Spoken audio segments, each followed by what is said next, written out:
Welcome, Pewter Report readers, listeners, and viewers to another edition of the Pewter Report podcast, energized by Celsius. I'm John Ledyard. Scott Reynolds is in the house. We are talking 2022 NFL Draft wide receivers, and we're not the only ones talking about him, Scott. Apparently, the Bucs are talking about him too because they've had a bunch of visits, or they will have a bunch of visits, and have had a bunch of meetings and been to pro days for wide receivers in this class. And even though their room is up there with the best in the NFL already, could they really be adding a first or second round wideout to this group, Scott? It feels crazy, but it seems like they've put a lot of attention and energy and time into looking at the group that way. Yeah, I think so, John. It's kind of crazy to think about, right? Because wide receiver is not a pressing need. Although you have to go back to that last game of the season, right? When you're looking at the Rams beating the Buccaneers, the Bucs were without Chris Godwin, obviously. Antonio Brown had already quit on the team. They had Mike Evans, who had a good game. He torched Jalen Ramsey for a touchdown in that game. But Cyril Grayson was out. Rashad Perriman was out. So it was Tyler Johnson got hurt in the fourth quarter. He did and didn't do much before that. They had to run 11 personnel with two tight ends, which isn't 11 personnel at all. Like they ran their 11 personnel packages just with Brady or Gronk as a wideout because they didn't. John Brown wasn't ready yet. So that's a situation. I mean, that level of unluckiness is tough, Scott, but it's definitely a situation. You're right. They don't want to be anywhere close to that again. It is, John. And this is the second time that Bruce Arians and Jason Light have gone through this. At the end of the 2019 season, we've talked about it before. No Mike Evans, no Chris Godwin, no Scotty Miller. Rashad Perriman actually came through in the clutch with 3 100-yard games for Jameis Winston, but it wasn't enough. They lost their last 2 games of the season to finish 7-9 instead of 9-7. Thank God they did in hindsight, because Tom Brady came the next year and won the Super Bowl with them. But this is now 2 years out of 3, John, where this is a quarterback-led, wide receiver-driven offense that has just run out of bodies at the end of the year. Yeah. And it's cost them with a chance to get into the postseason in 2019, and it cost them in the postseason last year. The year everyone was healthy, 2020, they won the Super Bowl at the wide receiver position. Right. I think that's the key, Scott. What you just said, this offense, it's not like this is every team in the league should do this the same way. No, different systems require different things. And the reality is the Bucs offense have built their upper hand that they have on you, if you will, is that in their system, if they've got wideouts that can beat you one-on-one, it's really hard to scheme up ways to stop them, because like a lot of teams have tried zone coverage against the Bucs and it just has not been successful. So you basically need a team that can match up in man. If the Bucs are full strength, you basically need a team that can match up in man and contend with you. Obviously, there's always mixing of coverage depending on down and distance, but predominantly you need that game plan to come out in man and stop the Bucs. The Dolphins tried it when the Bucs are at full strength. They have some of the best corners in the league, some of the highest paid corners in the league, and they got smoked. Those boys got to work all game long, Scott. And then you fast forward to the Saints, and they didn't have Godwin, and when he got knocked out of the game, Evans, they didn't have AB, and it was a totally different story. And yes, the Saints are probably a little bit better in that role than the Dolphins were at that point in the season. John, they couldn't score any points.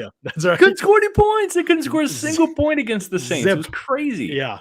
Exactly. It is an offense that is predicated. Everybody's gonna say, "Oh, how much help does Brady need?" And I get it. And some of the jokes are actually pretty funny.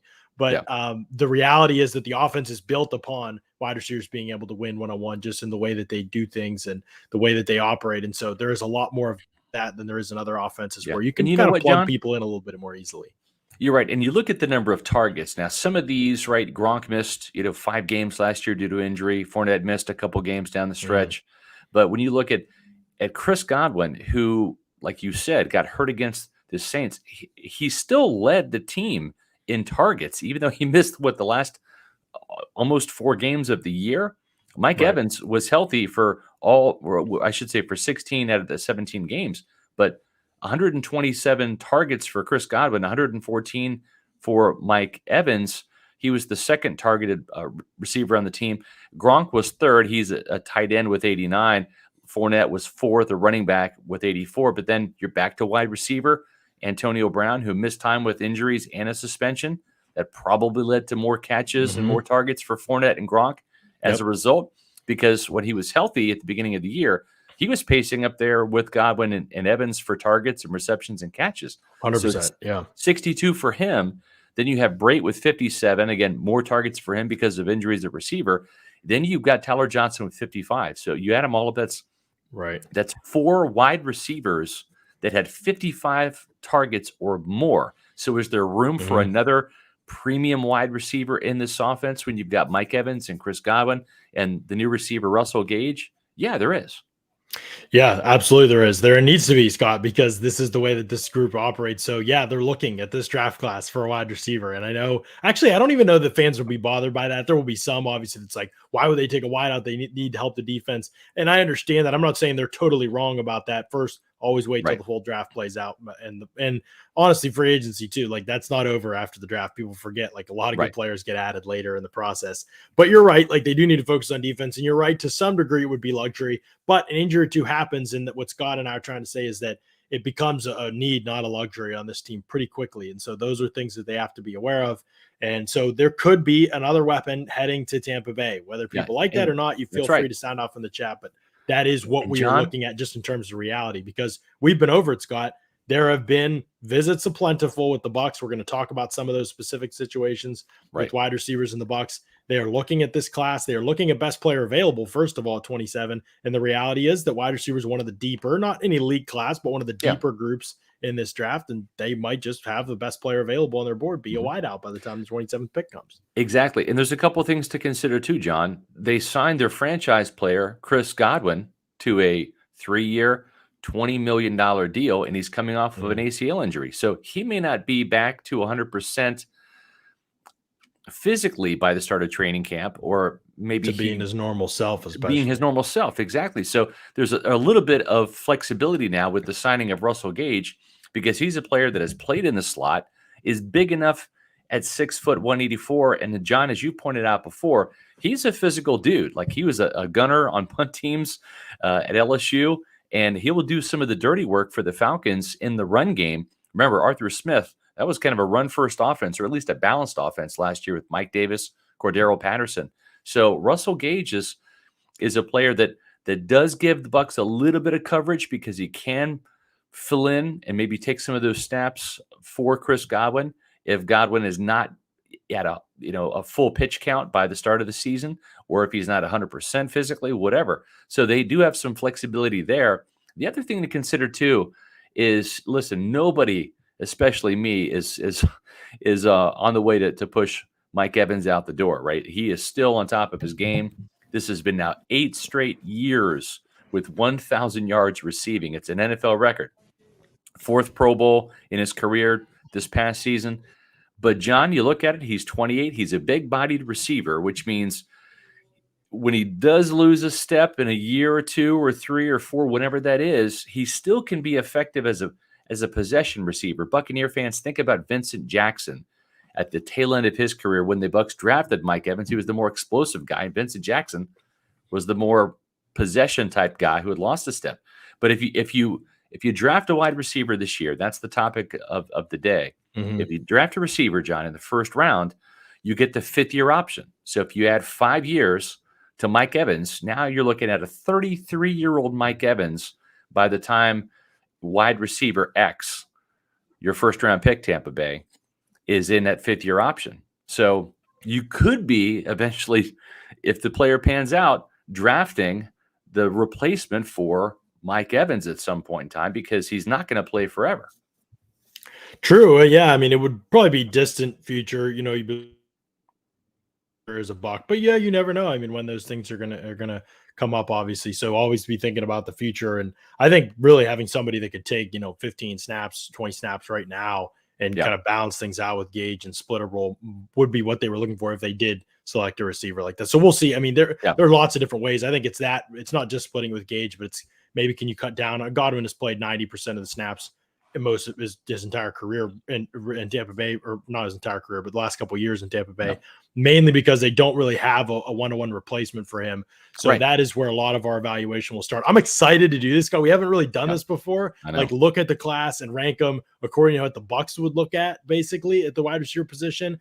I'll talk about some of the criteria that I found kind of valuable in assessing what they look at, and it'll explain why we take actually some of the wideouts off the board when we do this. But first, I do want to get to just some of the questions and comments. Well, it's one thing we need to point out is as you're reading along and listening along and watching along, make sure you check out John's Bucs briefing, because that was a fantastic article today ranking the Buccaneers wide receivers in terms of John's rankings, where he sees them, and it's not conventional, which I love too. It's your own rankings. You kind of got blinders on, and these other mock draft people are they're gonna rank guys the way they see them. Yeah, and you're doing it off the tape, and you've been doing the research for this for weeks. So. Yeah, it's kind of a totally unique like it's not, what we do a good job of is kind of balancing our opinions, I think, at Pewter Report with what we think the Bucs are going to do. And what we do is really we attack the draft in two different ways. You really look so hard at what the Bucs are going to like, and then I kind of provide, like, I look at things kind of neutrally and just provide like evaluation of players and valuation of players where they kind of should or could go, and really kind of like a league-wide perspective, John. Exactly right. It's kind of a dual thing. So I appreciate the kind comments about those from people in the chat, and check that article out at Pewter Report. That is my wide receiver rankings. But what we're going to do today is something, like Scott indicated, really different in terms of just looking at the Bucs criteria at the position, what they value, and it will actually take some of the guys on my board basically off the board in some way. So I'm excited to do that. But there are a couple comments I wanted to acknowledge too. Just about the Saints losing Malcolm Jenkins. He decides to retire today, announces retirement. I kind of got a hint of this a couple of days ago when they asked Dennis Allen. Basically, they were like, "Oh, has Malcolm Jenkins said if he wants to continue playing or not?" And he's like, "You should probably ask him." And I was like, "Oh, okay." So he gone. So Jenkins is just a very valuable player for them, because I'm not saying he's like the biggest role, but what he does allows the other pieces to be really good at what they do. In terms of being a tight end stopper, you can play dime defense because he and Chauncey Gardner-Johnson are so good against the run on the field. When they're going in those dimes and nickel sets, a lot of the time they can roll guys into the box without changing personnel. He can act as a linebacker, and then he's also a slot corner at times for you too. Bigger wideouts, tight ends, man coverage, zone deep, communicator, leader, captain. I mean, all of those hats that he wears. It's a very tough player to replace, and there's talks about Tyrann Mathieu, and we'll see what ends up happening with that. Obviously, would be going back to the area which he came from with LSU, but I don't know whether that'll happen or not. I don't know that Matthew's the same player as Jenkins in terms of fulfilling the same role either, so it'd be a little bit more unique. But that's definitely a loss for the Saints, no question about it. Acknowledge that in the division, probably one of the more underrated players, I think, of the last 10 years.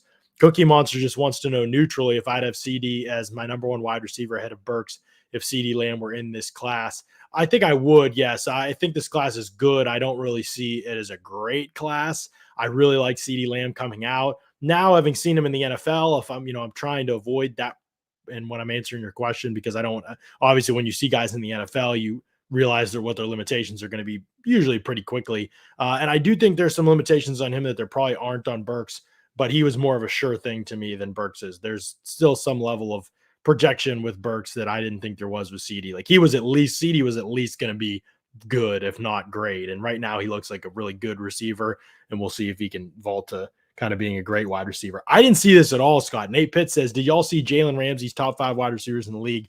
I noticed he didn't list Mike Evans, who roasted him on the field.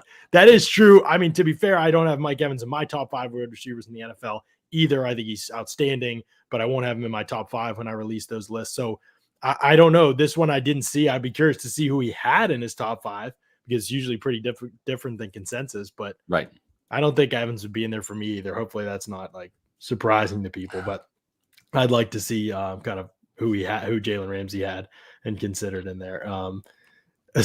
Somebody says you were the only reporter on camera in the Joel Glazer interview. You must have found the right position to be in, Scott. Yeah, I'm old, and so I'm getting hard of hearing, and I'm losing my vision, and I can't walk anymore. So I need to get as close as possible, close to Joel as possible, so I can hear what he's saying. No, I like to be front and center. I'm like a teacher's pet.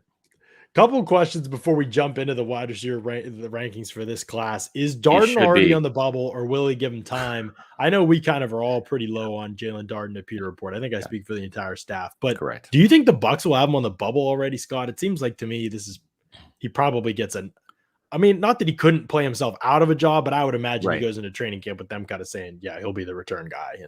And I think so, but I think he's got to return. He's got to earn that return position. Mhm. So I don't know, and we'll see. Maybe they get a running back or a cornerback, in the draft that has some return ability as well. Maybe another wide receiver. Who knows? But I think Jalen Darden, Tyler Johnson, and Scotty Miller disappointed this team on offense last Mhm. year, and even Darden on special teams too. So if I'm any of those three players, I'm very concerned because you've added Russell Gage, you brought back Rashard Perriman. You kind of moved down the totem pole last year when Cyril Grayson emerged against Carolina and then had that great game against the Jets. So to me, I think those three players are and should be on the bubble. This is a what have you done for me lately league. It was just, over a year ago that Scotty Miller had the play in the playoffs Mhm. against Green Bay. The guy got hurt at the beginning of the Yeah. season, couldn't sniff the field on offense outside of a reverse, at the end of the season. So Right. I think so. The problem I have with Jalen Darden is he doesn't get a lot of separation. He's more quick than fast. He can't catch the ball reliably. If you go back to that Washington game where Mhm. the ball hit him right in the hands, and Technically, there's just a intercepted. lot of work that needs to be done for him to Yeah, play wide out. he- And he didn't have a lot of reps, but No, he didn't, and he's got such a small catch radius, and you've got a very Mhm. accurate quarterback in Tom Brady. But if you look at the last couple players the Buccaneers have signed at the wide receiver core, and this is kind of key, right? Let's start with the obvious, right? They re-signed Chris Godwin, 6'1". They Mhm. signed Russell Gage, 6 foot. They added Vincent Smith, who's probably not going to make the team, former Jets player, 6'3". They added Austin Watkins, who probably once they draft a receiver, this guy would be the first guy off the team, 6'3". They brought back Travis Johnson, 6'4". They re-signed Brashard Perriman, 6'2". Mhm. The shortest guy that they've signed this offseason is Russell Gage at 6 foot. Mhm. I Right. I know that Bruce Arians has had some success before with the John Browns, the JJ Burdens, not JJ Burden, JJ Nelson at Mhm. Arizona, the smaller guys, Scotty Miller, he drafted him here. Those guys just aren't panning out. And Yeah. speed can only get you so far. If you don't Mhm. have the physicality to release and get off the line, your speed can be negated at the line of scrimmage. You can Yeah. get bullied down the field. I just don't see these small, fast guys really Mhm. panning out for the Buccaneers. And it's really the only time they've gone away from their prototype. Their prototype has been drafting and free agency outside of Antonio Brown, obvious exception because he was one of the greatest wide receivers of all time Yeah. already before they signed him. But when they're going to invest basically in a player, they really care about size and they really care about speed. And to a degree, they care about leaping ability. I wrote an article Yeah. shortly after I started, actually, Pewter Report, like a month or two after I started, I Yeah. think. And it was about like the criteria that Jason Light basically uses to evaluate wide receivers in the drafting. Using that criteria, I basically just chopped the class down, and it was that they have to run like at least usually a 4.4 40 or have comparable. I mean, Mike Evans ran a 4.5, but he was 231 pounds, so Yeah. that's like a 4.4 for a normal Yeah. guy. So they do weight adjust those times and stuff, but basically everybody they've drafted or acquired has been fast. At wide Yep. receiver has running those 4.4s or better range. The guys that we know they've been interested in past classes have been fast. Yep. And they've almost always had size, especially if it's an early round player. The only time you get away from that is later in the rounds when they think a guy's fast enough or playmaker enough to take a chance on that's smaller, like a Scotty Miller. They'll Right. do that. Or when they go like they're drafting and they're basically saying we want a return guy Yeah. and then a gadget guy, hopefully they can help us out. But it'll never be more than like a fourth or fifth ancillary piece. Right. But because he's going to be active on game days, he might be able to help us out. That's Yeah. Jalen Darden. That's Kalen Clay in the past. Yep. Those were the kind they saw them. They were return guys Right. who had hats on game day. So can you help us out in a small package of plays? But when they're looking for receivers, especially early in the draft, it is almost always going to be bigger guys who can run. That is Right. pretty much where their criteria starts. And then there's also other things that we'll get into that they like and dislike at the position as well. So Yeah. with that criteria in mind, Scott, I am curious what wide receiver, let's just pretend for a second, Oh, all the wide receivers in this class are okay. on the board. So I'm going when to the make a Bucs select. choice. Yes. So Um, let's just say nobody's drafted a wide receiver for 26 picks. Yeah. Who do you believe is going to be the top wide receiver in this class for the Bucs draft board? Well, my top pick, John, is Orange Celsius. You threw him a That's my curveball. number one pick right there. Make the Okay. people wait. Yep. So I'm going to go with Orange Celsius for the number one pick. Now, what I like about Orange Celsius is fast. It goes down extremely fast. It's not a huge can. It's Mhm. chuggable. I like to savor my Chuggable, Celsius great though. word. Yeah, I like to savor it. It's like my morning beverage. It works for me. What I like about it is it's fast. It works fast. So I really get the energy. It's a high energy pick for me, and it's long lasting. So the endurance is there. It lasts all day long. So what I'm talking about, folks, is no sugar, no preservatives, and that means no crash. So you get all the energy from Celsius without that sugar crash. And the great thing is where you can pick up or select or draft your Celsius is at any of the convenience stores, health nutrition stores, some of the bigger chain grocery stores uh, around this country. And where you find that is you can go click on those banner ads on pewterreport.com and you're reading John's Bucks briefing on these wide receivers we're talking about today. Or you can go to Celsius.com, click on the store locator. And then once you find the ones that you like, holy smokes, go to Amazon, buy them in bulk, and save money with the subscribe and save. They ship them right to your door. So, John, that's my number one pick today is orange. I love it. I think it's a great choice. I'm a peach vibe myself right now, but honestly, they're all good, and I can't recommend them enough. Celsius truly a game changer. When we get to the actual wide receiver prospects in this class, Scott, Oh, that's prospects. where it Okay. gets Yeah. prospects.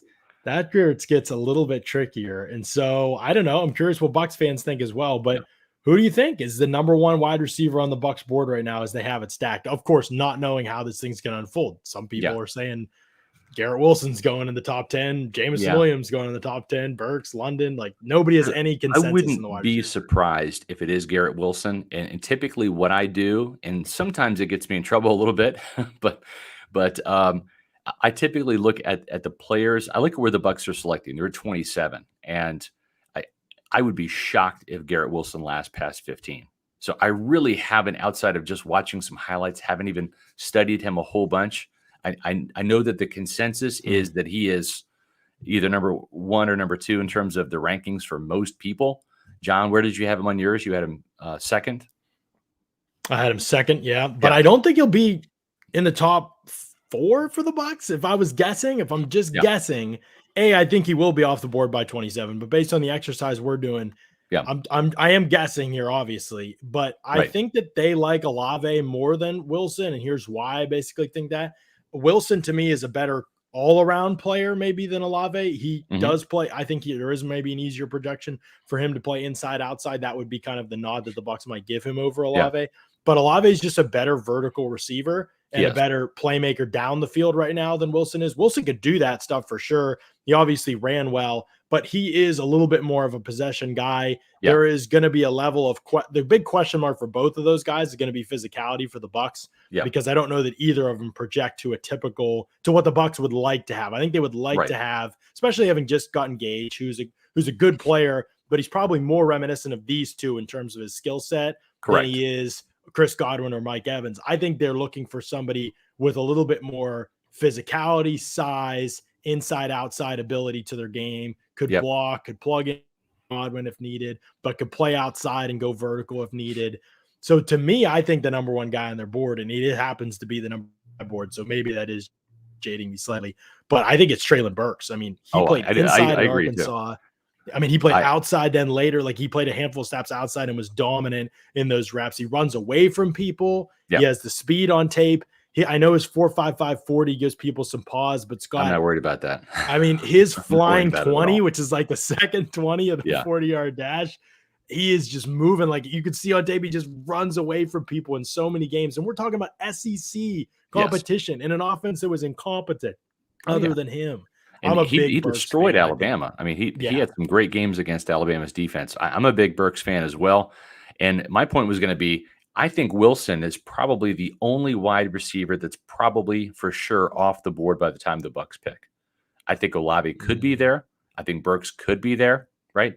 And Who did you say is off the board, do you think? I think Wilson will be the only Wilson, wide okay. receiver that could be off the board. And then I think the next guy that could be off the board is Drake London. We'll talk about him in a little bit. So to me, I think those are the two players that for sure I would be shocked if they're there at 27. I could see Olave be there. I could certainly see Burks be there because of the slower 40 time, which I'm like, come on, that's fine. But I believe that London and Wilson are probably the two guys that will be out of reach. And Jamison Williams, had he not tore his ACL, I think that he would have been in that mix as well. Not been there, probably a top 10, top 15 pick. And I agree with your assessment, John. I'm not as sold on Williams as maybe other teams are, or in terms of mock drafts and all of that. Because when you look at Williams, you're basically going to be drafting a player that has got tremendous speed, that is a real vertical threat. So there's certainly a fit there for the Buccaneers with his ability to catch the ball and make big plays downfield. The problem is, I don't think that even if he's on the board at number 27, you just signed Chris Godwin to a $20 million per year deal. He's coming off a torn ACL. I believe that this injury that's happened to Williams will probably keep him out his rookie season, or at least make him a contributor for later in his rookie season. So he's going to be behind the eight ball wherever he's drafted. And I think right now with the Buccaneers in win now mode, I don't think they want or have the luxury of selecting a player in the first round like Williams that they're going to have to wait on. But yeah, if Burks is there, I mean, I think he is a dynamic playmaker that could do so much for the Buccaneers with his size, with his ability to go up and get contested catch opportunities. It really, if you take Chris Godwin, who is the slot receiver for the Buccaneers, with some real good yak ability, and Mike Evans, and put him in a blender, I think you get Treylon Burks. Yeah, I mean, it's not too far off to me. The comp that I keep coming back to, and people know who followed me before, I don't always do comps. I only do them if they're obvious to me. I don't like to stretch to make comparisons. It reminds me of Laviska Shenault. Yeah, I mean, hopefully it's better than that. Yeah. But in terms of the body, but in terms of raw skill set, the body type and playing inside some. But the big difference for me is that I just feel like Burks was way better down the field than Shenault was. Like, he didn't get a lot of opportunities down the field because of his quarterback play in college. Right. But usually it's also has something like, not a lot of guys that aren't making plays down the field in college, and then in the NFL they just become these big play receivers. Burks, even with his quarterback play, was going out there running by people, making plays down the field. And some of his contested catches are just, I just still don't think he's getting enough credit for contested catch opportunities and ability to grab ball outside his frame. You know, I honestly don't know that Burks is missing many things that I'm looking for, except probably elite athleticism. And I wonder what that kind of impact that's going to have. But the fact that he's not a bad athlete for sure is a big plus too, because sometimes guys like that can just physically dominate college.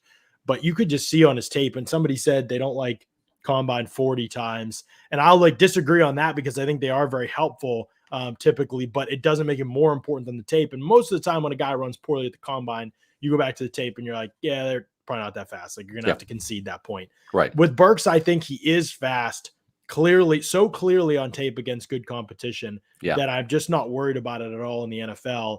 Even though a 4.55 is honestly a fine time for a 225-pound dude. Like, I mean, Mike Evans ran a 4.51. And he's just a couple pounds lighter.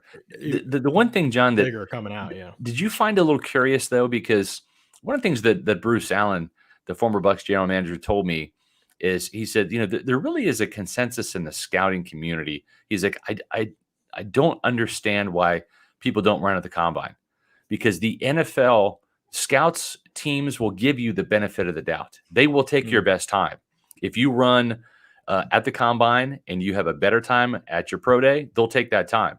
If there's a second pro day, sometimes there's a second pro day because of guys that may be injured and you want to run it a third time, they will take your best time. So why would you want to limit yourself to one day, your pro day, to show up or show out when you could have a couple? And so the fact that he stood on what was, fine, but not great. Time.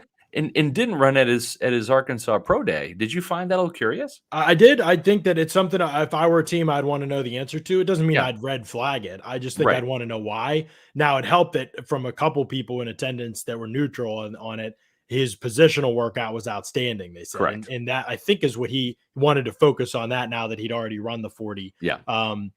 So I would ask about it. I would want to know if I were a team. That's the questions I have with Burks get into the area kind of has got like things we don't necessarily, our perspective. Like I probably will never have the vantage point to be able to gain clarity into that unless it becomes public for some reason, in which case awesome, but it's more than likely going to be some, version that that he wants out there in public, whether Right. it's accurate or not. It could be. It just, that's how these things work. So I kind of just have to accept the limitations of my vantage point when I do scouting, and I'm not saying I have no questions. Like Jamar Chase, I had no questions. I thought he was going to dominate the league. And obviously it ended up being right his rookie year, but not many people didn't think that. There were some people that were lower than me for sure, but not many people didn't think that. But I don't have any questions like that about him, but I have questions like that about any receiver in this class. I mean, Burks needs to develop as a full route runner for sure. Right. There's still some separation concerns at times, certain routes and timing and things. And John, but if they there's draft a lot Burks, of skill there.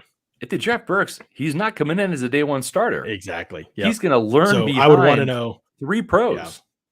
Right. I mean, it's a great situation and stylistically a great fit too. And there's a lot of ways he could help the offense early without having to have a big role. It would be a home run pick. And I think they see it that way. But remember, we are not, although we line up with them on this one, we won't line up with them the whole way, which is why I'm curious at number 2, who's number 2 on their board. You mentioned Jamison Williams. By the way, I completely agree with you. I don't know if he's off their board, but it sounds like he's going to be a top 15 pick from what people are saying. So he might not be there. He could be. I don't know that at 27 they would take him either, though, Scott, because if he falls that far, there were some red flags with other teams probably. And the Bucs, they really aren't taking anybody who's been injured. Like health has been a big priority for them. Correct. Like you said, in a win now window. Not that they totally disregard the future, but the one thing about Jamison Williams people aren't talking about is that what else does he do, Scott? What does he do other than run by people? Yeah. Like I've watched almost all his games. Yeah. He didn't do anything at Ohio State before he came to Alabama. Comes to Alabama. They scheme him open half the time, which is awesome. And then he legitimately runs by people in the SEC all the time. But Devontae Smith was a more well-rounded wide receiver, right? Oh, not even a question. And Jalen Waddle. I mean, you can go down the list. Jerry Jeudy, and they have more well-rounded ability. Great route runners. Great route runners. Nuance could separate it throughout the full route tree. I mean, Waddle he hardly got any contested catches because he was so fast. But when he did, he went up and made plays on the ball. Great vertical ability and ball skills. Great after the catch. We haven't seen any of that from Williams. Like he's a very linear player right now. Just being fast doesn't mean you're always great after the catch. It certainly helps. It's a great trait to have. And certainly if you spring him a lane, he can take it to the crib. But right now, there are still questions about him as a yak player, how he gets off press coverage, how big is he? Because he wasn't big at the combine. Obviously, he's going to lose weight with the ACL right now. But those are big questions. Like if he's going to be primarily an outside receiver, you've got to be able to get off press coverage. And if you only have one trick, like everybody loves to say, oh, you'll be Deshaun Jackson. I saw Dan Orlovsky, who's hitting, let me tell you, batting 1,000 with some of these comps. Garrett Wilson is Julio Jones this year. I'm like, what in the? But he said Deshaun Jackson, which is a common one for Jamison Williams. But I kind of wrote today, I was like, there's a lot more about Deshaun Jackson that made him Deshaun Jackson in the NFL. Like, first of all, he ran the full route tree. And second of all, the dude was unreal at the line of scrimmage. You couldn't touch him. That's not Jamison Williams right now. Like, it's a different animal we're talking about here. He's much more likely, in my opinion, to fall in the Will Fuller range, hopefully not without the health concerns. Will Fuller when healthy. That kind of range. Mike Wallace, I said, was a good comp for him than the Steelers for the Ole Miss guy from Pittsburgh. Had some really good years, but was really dependent on the deep ball to be productive. In games when he hit it, he'd have a good fantasy day. In games when he didn't, he wouldn't. And so right now, that's Williams' game. I would have loved to see another year of development with him in college, but he is a one-year wonder guy. It was a great year, no question.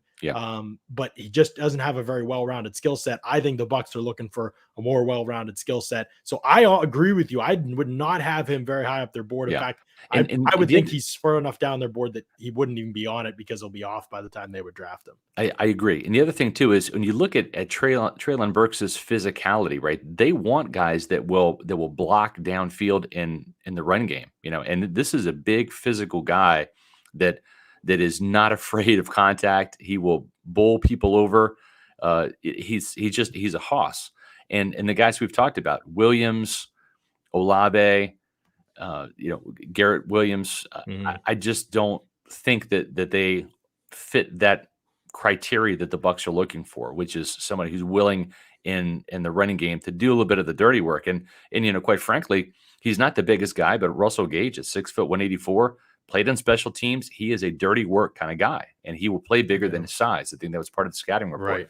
So, I think the next guy on the list, John, if we're going to go there, about who the Buccaneers is it the player they've met with and they're bringing in for a visit that I don't know that he fits any of the criteria you're talking about, and Chris Olave. Like, I just what are your thoughts? Like, they clearly have shown interest, a formal interview. They are bringing him for a visit. He's going to be one of their top 30 visits. Yeah. Obviously, the downfield playmaking is there with I think that's what Chris they're Olave, looking for is the downfield yeah. playmaking. I think they're looking for a vertical guy that to his credit, is bigger than Scotty Miller and is taller than Scotty Miller and better ball skills. Better ball skills. And he's a better version of Scotty Miller, and he's a tick faster. So I think that if they do go Olave, then he will essentially replace Scotty Miller on this team. And I think that would be the fit for him. But it's a very narrow fit. It's still a little bit of a one-trick pony with maybe some tassels and frills on it, maybe a nice saddle. But whereas Scotty Miller just was that, just that horse that was a wild, a Mustang and just trucked down the field on vertical routes, but really more of like a smaller pony. He just not a big guy. There's just not much you can do with Scotty Miller other than the vertical routes. So I do think maybe Burks and Olave are 1 and 2 for Tampa Bay. It will be interesting because very different players. Like I said, Burks played most of his snaps inside at Arkansas, but the handful he had outside were so dominant that I just am not really worried about him there. Now, Johnson, Olave, could he play inside in the Bucs offense? God, he doesn't really block that much. He gets a handful of snaps inside at Ohio State, but it's a pretty different role. Like, he's not going to do anything after catch. So already, like, the manufactured touches you got from AB and Godwin are probably out the window in terms of that. I think he was like 323rd in the FBS in average yards gained after the catch this past season. So I know it's not necessarily the role he's using, but he forced one missed tackle last year. Like, he's just not going to break tackles or make people miss. Yeah, his speed, if you give him an open lane, he'll run through it, obviously. Now, but I don't know. The third guy on the list seems finite. Yeah, the third guy on the list that I think is a Bucs fit does all those things. He does run block. He does have the ability to break tackles, to make you miss, and the ability to go vertical. And you know what, John? He hasn't been the news hasn't broken yet, but this guy, I believe, will be visiting Tampa because he is a local guy. And we're talking about Christian Watson from North Dakota State. I think that Christian Watson... They were at his pro day. They were at his pro day, for sure. And he will get that locals visit because he went to play in high school in Tampa. So if you went to a nearby Florida school like USF, right? I think Florida still is in that radius, maybe UCF. The Bucs can bring you in as a local visit. And also, if you are a native of the Tampa Bay area, like the Ohio State left tackle, for example, I forget his name, but he's coming in for a visit, even though he went to Ohio State. Then you've got Christian Watson as well, who can come in. And the thing is this is a guy that it blew up the combine in terms of his athleticism, the running, the leaping, the speed, everything. Everything. He was so obviously the best wide receiver in Mobile. And it's so funny because going in, I don't know that anybody had him there that I saw. And coming out now, if you look at rankings, I don't know anybody has, like, Jalen Tolbert's usually the second guy that was in Mobile. Alec Pierce, like, those guys are somewhere after Watson. But I don't know if I've seen anybody with one of those two over Watson. He's just clearly become the top guy from the group that was in Mobile. Now, it wasn't a great group, but he was just light years. And just in terms of raw ability, like, you watched him run around after everybody else in drills. There was just not even a comparison in terms of the way they moved. Yep. And John, you've mentioned this, and accurately so, before on the podcast when talking about him from the combine and also from being in Mobile yourself, and even writing about him in your Bucs briefing today, which is a must read on pewterreport.com. Be sure you check that out. There is some rawness to his game because North Dakota State's offense, I mean, you can call it balanced. It's almost run heavy. It's a run first game with a lot of play action passes, and the ways that they used him on a lot of end arounds. They used him on some reverses. They used him on some those manufactured plays to get him the ball at or near the line of scrimmage, and then use that speed to break away. And so I think that there's some creativity there that the Buccaneers could really use for Christian Watson. And the great thing about drafting a developing player like him is you don't need him to start right away with the roster that this team has. Right. So he's a player that I believe will be a late first round pick.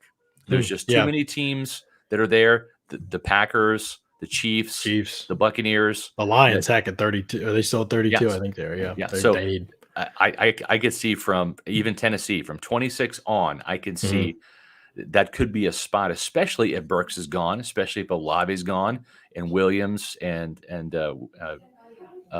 Wilson. If those players are gone, then all of a sudden you're going to start to see some of those later round teams interested in Christian Watson. I agree with you. I think all things being equal, I'd feel better taking him in the second round. I don't think he would last to 60 because of what he's done in the postseason, John. But I think that he could be gone at the end of the first round, and I think Tampa Bay is interested in him.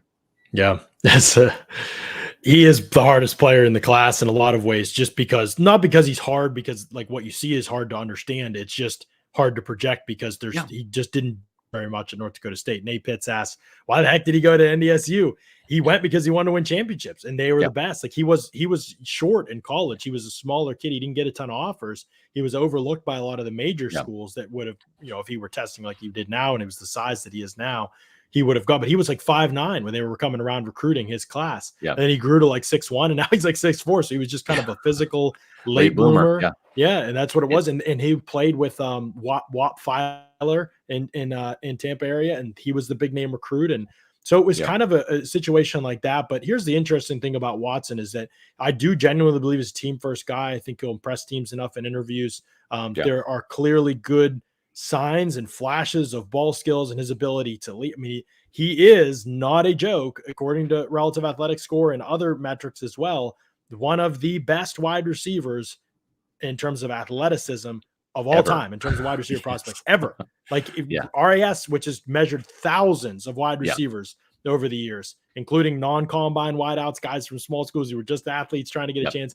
He is the second best scorer ever, other than Calvin Johnson. Like that's how good. Now, Calvin was 230 some pounds, and I don't know how much there's weight adjustments happening with these scores, but Spark has them, Spark weight adjustments, and they have them great too. Yeah. Like, and Christian Watson is, he went from being this 5'9" kid who was overlooked to being one of the best draft prospects in terms of athleticism ever. So there's a huge ceiling here. You could easily make the case, especially in this class, his ceiling is greater than any other wide receiver in the class. The problem is, Scott, he runs like 2 routes on his college tape. You could tell at the Senior Bowl that even though he's talented enough to run the route tree, it's new to him for sure. There's no question. He doesn't have the nuances of winning those routes on a regular basis. Right. And he dropped a lot of passes in college. And he didn't have a lot of targets in college, and he dropped a lot of passes. And the other thing is the level of competition. I mean, North Dakota State is like out-athleted everybody. Right. He is just a lot of running wide open in the open field. Got off play action, running by people. It is just difficult to say like how far his traits could take him. Even if he's a great worker, Mac Hollins is a great dude, a special teamer. Everybody loves him where he's been in the NFL. He had all these great traits. He just never clicked for him in the NFL in terms of instincts. And that's you know, John, with Watson. The thing is they call North Dakota State the Alabama of the FCS, and it is. They're the powerhouse, right? The problem is up in that FCS, there is no Auburn, there is no Georgia, there is no Mississippi. You know, there's no Florida. There's no other SEC caliber schools or schools that are close to NDSU really on a regular basis. Like you would find if you say Alabama, then you think of those other SEC schools with great SEC competition, LSU, et cetera. And there just isn't that at the FCS level. Yeah. So it's going to be a big adjustment for him. It's a huge adjustment for him. And it was honestly the only reason I even consider him in the top 100 with that profile is a couple things. He had 59 20 yards or more, and he only had 164 total touches. I'm not even talking about catches. 164 touches, returns, rushes, receptions while he was at North Dakota State. And he had 800 yards receiving last year. Yes, 800 yards receiving last year. That was his best year ever by far. So there is a lot of projection there, but that intrigues me right there. Big playability. If you're not going to be a full, well-rounded player, at least be able to give me splash plays. The other thing that gives me a lot of hope, Scott, he went to the Senior Bowl and looked like the best guy. He went to the Combine, tested like an elite athlete, not by FCS standards, by NFL standards, by NFL history standards. That's right. That's if you're going to be raw, you need those things, and he has those things. Now 6'4", 208 or 211, I think he might have been at the Combine. Yeah, great start. but Right. how much can he be developed? Wide receiver is such a Mhm. mental position. People forget that and they overlook it. We focus all in the testing, and I'm a believer in the testing, Right. but I think it matters more for other positions even than wide out. And I'll talk about that with David Bell. You know what's And crazy too I think is, Watson's ceiling is insane. I agree. And here's the thing. Here's why it could really work in Tampa, not just because he has the luxury of learning from a guy that's almost like his prototype and Mike Evans and Chris Godwin, and it not being pressed to come in and be wide receiver 1 or wide receiver 2 as a rookie. So he's got that developmental time. The other thing is, and I don't think this would be the case with Burks or Olave, whatever, but you could, with Christian Watson, he could be your special teams gunner as a rookie, in addition to seeing some snaps on offense. He could be your kick return guy. He had a kick return touchdown and had a pretty healthy average for kick returns at North Dakota State. So he can bring, I mean, we saw them use Joe Tryon Shoyinka on special teams as advertised by Bruce Arians. And, he didn't make the splash plays that Grant Stewart and KJ Britt did necessarily, but you saw Tryon on special teams as a first-round pick. That's some value right out of the gate that you could get from Christian Watson too. So, John, I would bet that Christian Watson ends up being a first-round pick by somebody. I just think that his stock Where would you go to make this bet? Well, I would go to MyBookie, but I don't know if they have those prop bets up yet, John, but what they do have is the continuation of March Madness. It's Final Four time. So with Gonzaga officially bounced from the NCAA tournament, the national championship is up for grabs, and so is the bag at MyBookie. Now, it's a bettor's market when the dogs are barking, right? The number 1 seed lost to Arkansas proved that the underdogs provide the best value, but there's a lot of blue bloods in there now. But take advantage and get some skin in the game with MyBookie. Sign up today at MyBookie. Use the promo code deposit bonus up to $1,000. It's simple. Deposit $200 and play with $300 instantly.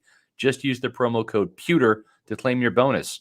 Mobile or on the go, college ball or NBA, no matter the league, no matter the minute, MyBookie puts the action in your hands so you can turn any game day into payday. Bet anything, anywhere, anytime with MyBookie and use their promo code Pewter. We've talked a lot about Christian Watson. You think he'll go a little bit higher than I think he'll go, just because I think he is so raw and teams will see him that way. But the recent changes of wide receiver in Kansas City and Green Bay have me pausing and looking at things, and I'll get back to you after my next. Yes, there's going to be some desperation because the wide receiver free agency group is pretty dried up. But we glossed over somebody, Scott, or maybe it was intentional. I'm curious. Drake London, you said you think he's going to be off the board by the time the Bucs pick. His pro day is in a week, maybe I want to say. Or his pro days happened, but he didn't run at it because he's recovering from that broken ankle. Gave himself a couple more weeks. I believe April 5th is when he is going to run for NFL teams. Yeah. I am fascinated by Drake London because he's the most unique player in the class. I think listening to everybody talk about him, I talk to people and also just watching him play, and he talks trash. He's physical. He stiff arms guys. It takes a couple guys to get him to the ground. He is aggressive. He plays inside and outside. He actually runs pretty good routes for a guy who I believe is a pretty limited athlete. He obviously can go up and get the ball, even if he isn't a great leaper. That's, Mike Williams jumped 32 inches. You know what I mean? Like coming out of the combine, he's one of the best jump ball receivers I've literally ever seen in my life. So I don't think it's the end of the world. He just has amazing ball skills, like to get the ball in the air, box out, basketball background. There's some JJ Arcega Whiteside stuff. The difference I would say is that I think London is a better route runner than Arcega Whiteside was coming out. That could give him a leg up, but we can't get away from the fact that I just don't think the guy's fast.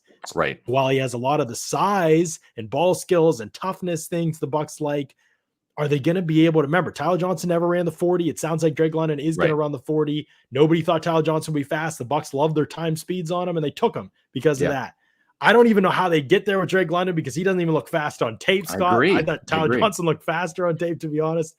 Is speed the thing that could keep him off the Bucs board? Because other than that, it feels like he would be a guy that fits and makes some sense for them, but I just don't know if they can get past the speed. Yeah, I tend to agree with you. And the thing is we talked about Treylon Burks being a bigger wide receiver for Tampa Bay, but Johnny can do more things. He can get more yak. He can play in the slot. I just think he's more versatile. He can do end arounds. I mean, you can do a lot with him. Wide receiver screens because of his size. I mean, he catches the ball, he falls forward, he gets a first down. I mean, it's just that's just who he is. I think with London, he's more of a carbon copy of Mike Evans and really a poor man's version. Not too poor. I mean, I don't want to dog at him too much, but I think that London and Evans are kind of like, they're X receivers, they're split ends, and that's kind of what they do. Mhm. And I don't know that there's the versatility for a bigger wide receiver, especially in the first round, Mm. that you would get with Burks. So that's my only Yeah. hesitation there. And John, I think the speed thing is a real concern. I think that he does have his fans in the league for sure. Mhm. But I agree. I think it's a Bucks fit. If you were to fall to 27, maybe they Maybe. consider him. Yeah. But Maybe. Yeah, it's how he runs is going to be big at his pro day, but I say that while in the same breath acknowledging that at his pro day, I don't think they are going to let this man run anything lower than a 4.5. If you catch my drift, oh like yeah, yeah, he is or anything yeah. higher than a 4.5. Like his Right. testing number will be fine. If they try to Yeah. pull some 4.4 on us, like JJ Right. Arcega-Whiteside did, I might call BS. But Yeah. he'll run in somewhere in the 4.5s, and everybody be like, "All right, box checked," and they'll feel good about Right. the Well, and confirmation what he'll bias. say too is if he runs a 4.55 or 4.52, whatever it is, he'll say, I'm not 100%, I'm Mhm. close. Yeah, yeah. I was good Right, enough to right. run, I but I'm could run faster than 4.4. that. Sure, Yeah. sure you could, buddy. Right. Yeah, you So let never me do it ask on you tape. this. Is he a better wide receiver than Michael Pittman Jr.? I don't think he's as better wide receiver than Michael Pittman Jr. because I think I Michael agree. Pittman Jr. made more plays down the field, and I that's why I agree. have a higher grade than Michael Pittman Jr. The big plays mattered Right. too, while Pittman could also make plays underneath. Yep. I do think, however, that Drake London might be more versatile. I don't know. I have to watch Michael Pittman in the NFL, but Mm-hmm. I think a little bit differently than you. I know a lot of people are comparing him to Mike Evans. To me, the big difference is just Mike Evans ran by people in college and he's run by Mm-hmm. people his whole NFL career. He's not a Yeah. contested catch guy to the degree Well, that people want to believe he is. London, he was can't with run by Jameis anybody. Winston because Jameis Winston made Yeah, him that. sure. You just But chuck it up and say, Mike, right. please help me out. And But Mike you can would. see watching Evans with Brady. I mean, he is It's running different. by Yes. people. Jalen It's Ramsey's different. like the elite athletes of the Yeah. NFL. He is a speedster, and that's a huge difference in their games, Right. in my opinion. But I think London could be a big slot in the NFL, to be honest. The NFL's moving that way already with that position. And, his possession style, his big body, middle of the field, his Yeah. toughness. He does do things after the catch. He's not, shifty or explosive per se, but he is Right. crafty and he's very physical after the catch. So he can be useful, but it's just going to be a defined role. I don't think he's going to be dominant like he was in college, but he can be a useful player in the NFL. I have no clue whether the Bucs. I'm going to Yeah. reserve. I'm going to see his 40. I want to see how he runs and I know. reactions to it, and we'll see if the Bucs are there. Just all of those things. Right now, I'd say let's put him at 4th on their board behind Watson, which basically would mean he'll be off their board because he would be gone by the time they would take him, probably. Right. But let's do it that way. Yeah. So these are kind of obvious ones. Go ahead, address this Yeah. one. Here's one question I do want to address. Scott was pumping up Darden during camp, and that's a fact. I mean, you saw it too, John. I mean, Jalen Darden looked really good in camp. The only problem is I've been around the block 27 times, 27 years. The only thing that matters is when the pads come on at any position. It just is. I mean, Kenny Bell was a phenomenal 5th-round pick out of Nebraska. This guy was blown by everybody in OTA. Speed merchant guy. I mean, just great charisma. I mean, he had a presence on the field. You felt really good about him. Even in training camp, had a tremendous training camp. The pads come on in the preseason. He fumbled his first kickoff opportunity and just never recovered. Right. Just was. He was not courageous, I guess is probably the best way I could say it. Had the drops, lack of concentration. It just is different when the lights come on. So all we can do is report on the present, like what's happening today. Yeah. And in August, Jalen Darden was looking good. The coaches were saying that. The players were saying, hey, this Darden guy's looking great. Okay, great. And let's see it when the pads come on. Yeah. And he got nicked up too after that, if you remember, and it slowed some things down for him. But here's the thing, Tony and other fans, I think, have to ask themselves when we report those things, do they want us to not tell them how players are doing? Like, because that's part of the job. We've got to be able to, to be able to say a player's doing well. Now, if we said, I think he's going to be a 1,000-yard receiver this year, that's a different story. Right. But if we can't tell you when the player's doing well, because you come back and say, well, you said he was doing well. Well, he was doing well. Like, that's the point of what we're doing, is to tell you that. It's like, we can say Cyril Grayson had a great game against the Jets and say Cyril Grayson may not make the roster this year. Like, that's right. There's a good chance he doesn't. We can say both those things. And if we can't say both those things and both of them be equally true, then I just feel like it limits us as reporters in terms of what we can hear. So people have to ask themselves that when they bring up stuff from the past. Now, if we project out and we're wrong, absolutely we'll take that out. Like, if I project out and say Leonard Fournette's not going to be a 3-down back, which I believe I've said in some form, then I got to take that L when he has a pretty good year being a 3-down back. So that's at the same time, though, he wasn't expected to be. and nobody really saw it coming. And kudos to Leonard for making it happen, you know? Right. Exactly. Yep. He developed and took that jump, and he deserves credit for it. We've Yeah. talked about a lot of the guys who are kind of obvious in terms of the Bucks' Mhm. interest, but I think it's been helpful to hear us talk through them and rank them as we Yep. get into the last 5 minutes or so here, Scott. Who are other players that you see? We don't necessarily have to say where they're at. I'm curious to other Yeah. players that you see that might be Bucks fits, and while you're Well, thinking of those, I just want to throw two names out there, and you can say sure. whether you agree or disagree. I know people like Sky Moore. I Yeah. don't really see him as a Buck at all. And I I agree. don't really see Jahan Dotson as a Buck. Sky Yep. Moore, I don't think that's just the size. I just think they'll be interested in other receivers, to be honest. He's just Mhm. better fit in other offenses. He's not going to play inside in Tampa Bay, in my opinion. And I don't think they're looking for a smaller outside receiver if that's where they go. Right. Jahan Dotson is, I mean, just ridiculously light. He's Was even smaller. 178 pounds, and Yeah. he's smaller. And yeah, I have some questions with Dotson's tape just in terms of how his game will translate to NFL. Great college player. Outside of those guys, are there guys later in the draft that you see as potentially Bucks I fits? think know there weren't Alec a ton, Pierce, but yeah. you know, the Buccaneers met with him formally at the combine, and I think that's a player they're interested in. They had some people at the Cincinnati Pro Day. I mean, the scouts go to almost all of the pro days, right? That's their job, to at least the area scouts. But this is a player that might be honing in on. We had him in our latest mock draft. I believe it's the 4th round pick. He would be a really good day 3 player. He's very fast, right? He's got very good size, 6'3", 211 or 213, I believe, whatever the number Jumped is. 40 and a half inches, I believe. Yeah, he is a big time contested catch guy. He is a Mhm. vertical threat as well. So again, you're kind of thinking of him as a bigger version of Scotty Miller, who has a much bigger catch radius. That it can still be that vertical downfield guy. He was Desmond Ritter's go-to Mhm. receiver for Cincinnati. He has years of production. He's not a one-hit wonder. So I think that is somebody the Buccaneers may consider in round 3, certainly consider in round 4. Remember, we were both high on Tyler Johnson when he slipped into the 4th round and the Bucs got him. We thought that was a really good pick at the time, and I think it was at the time. And this is a similar player, I think, in the fact that there's a lot of receivers in this draft class. And I think he's one of those guys that's a Bucks fit that may be there in those middle rounds. Interesting player. I'm not a player I particularly liked on tape. Josh Capo writes for us, does like him a lot more than we do. So shout out Josh, and Right. he'll be on the show at some point as we get closer to, I'm sure, talk about. And his he was kind of opinion. invisible at the Senior Bowl, was he not? You were there with Matt Yeah, and Casey. he was invisible at the Senior Bowl. He went to the combine, did really good things. I mean, to run 4.41 and to jump 40, I think it's 40 and a half inches. That's incredible. Like that puts him basically in the map for be a top 4 round pick. Right. I don't know that his tape does. Here's the thing.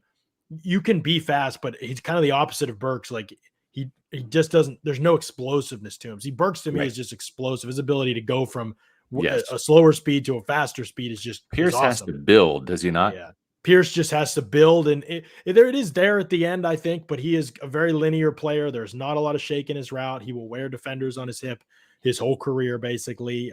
Teams would love to be able to make him a big slot, but I'm just not sure that the route running ability is ever going to be there for him to be a great big slot. Yeah. He honestly looks to me like a wide receiver 4, 5 who can play inside and outside in a pinch, but probably isn't going to be great if teams game plan for him or have to, every week he's coming out, he's the starter. We could take him out of the game. Like great in the red zone, maybe, but blocking, hopefully, special teams. He would challenge Brashard Perriman, Scotty Miller, Tyler Johnson, right? Yes. That he's a depth guy, I think, and a special teams player too. Probably great. I mean, you look at Justin Watson; he was a special teams star, very similar athletic testing numbers and size. And Justin Watson, until he got hurt, had some real value as a day 3 guy, as a special teams player. Right. Matt mentions Romeo Doubs. I agree with you, Matt. Vertical guy. I think he could be a Bucs fit. We're talking about later round guys here now. If plan A or they decide to go a different direction, it's Devontae Wyatt's there, Zion Johnson's there, and second round guys they like are there, and they just decide to wait on wideout because there's other players they like more at other positions, and they decide to wait. These are good options for them later in the draft. Jalen Tolbert is another one. Ty T mentions him here. Vertical guy. Very happy that he ran better. I wish he would have been better at the Senior Bowl. He was fine at the Senior Bowl. It can be a big jump. And remember, he was South Alabama guy, so he's playing at home. And a little bit of there can be there, some distractions with that and some pressure with that. I thought late in the week he did a lot better. There's ball skills there, and there's clear, not just speed, but acceleration too. and Tolbert is an intriguing mid-round add to me for a team. I would like him as a Bucs option if they strike out on some of the other ones. So there's some players, Scott. It's not the most loaded class. Maybe some people mentioned Khalil Shakur. He is an interesting player. I need to watch him more, frankly, before I went on that one. There's some smaller guys I don't really see. I don't think David Bell, although I think that some parts of his game are very fun, and I think the Bucs will he's a good admire him. Player, Yeah, I think he's just a big slot in the NFL. He's Jarvis Landry, he's Jason Avant, like he's those kind of guys who possession are going to get by with savvy, toughness, hands, smarts, blocking, like Zach Pascal, like he's those kind of guys to me that'll kind of survive that way in the NFL. He's going to have a career. I just don't think it'll be in Tampa Bay. Those are kind of how I see the class. I don't think some of the smaller guys will interest them as the class gets going on. I think it's going to be kind of some of those guys we talked about. There's a chance that like a Danny Gray or Tyquan Thornton late in the draft, perhaps. But right now, I think that, those are kind of the names that I'd have on my radar for the Bucs. A guy like Justin Ross, when you run him 4.6s at your pro day, you're just probably off it. Yeah. George Pickens is the one we didn't mention, Scott. I have no clue what to do there yet. I don't either. Barely played this past year, 4 games, but really wasn't himself, wasn't a factor very much.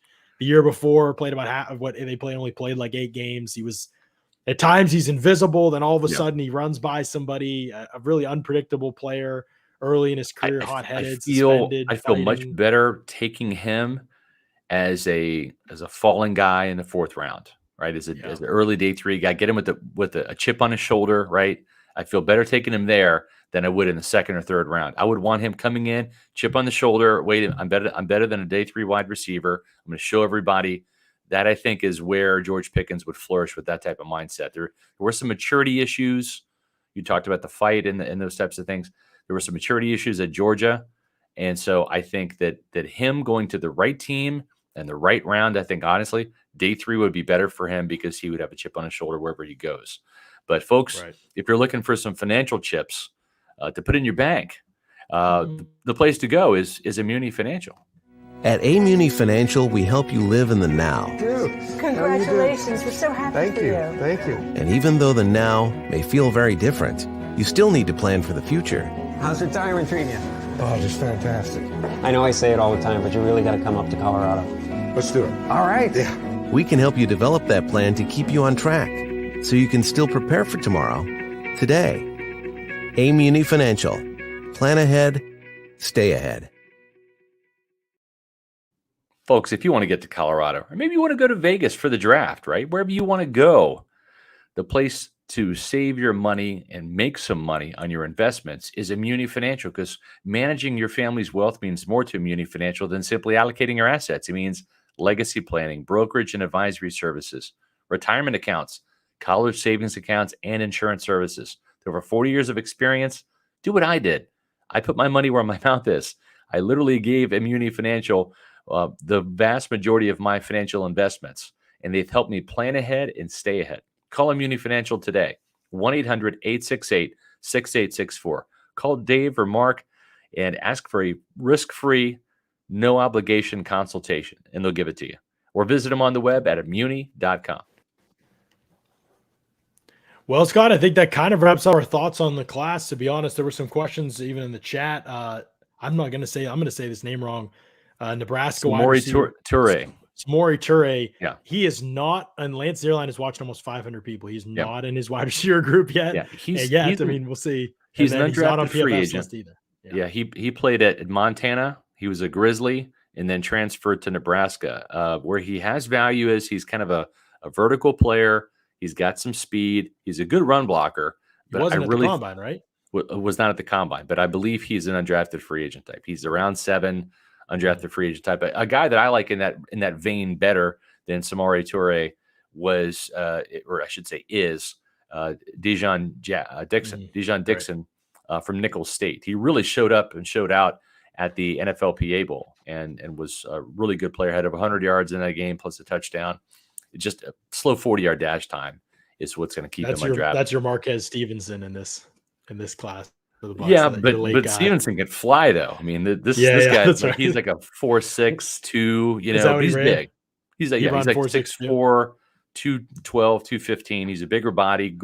get a contested catch guy. I forgot More- what he ran at the combine. I know he was there. Yeah, I think he's in the 4.6 range, but he's Okay. he's a possession guy that with Right. some sneaky speed, but he's really a camp guy, Okay. 7th round, undrafted Yeah. free agent type. Interesting. Well, there's a pretty good breakdown of the wide receiver class and what you think, what directions you think the Bucs could go. I think at this point, JC wants to know, first time listener, do you think they bring in Julio Jones? It's a fun idea, just in terms of like the reactions on social media would be incredible. But I genuinely think Julio's cooked, and I don't think the Bucs would have any interest. They are not taking on guys with injury issues. They just too much money. It's not their MO right now. Not happening. Yeah. Yeah, and he would want a bigger role. And let's just be real. Yeah. So anyway, so just me Pushim, he wants to know about handling returns. Some of them can, but don't hold your breath. Christian Watson, kick returner, right? Never a punt returner, I don't think, but kick returner.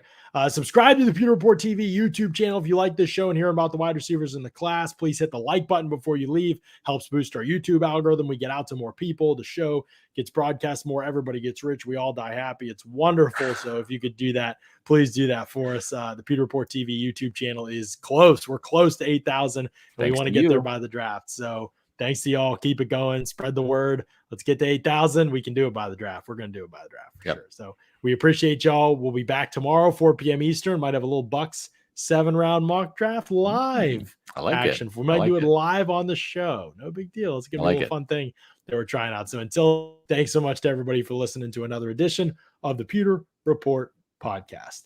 Out.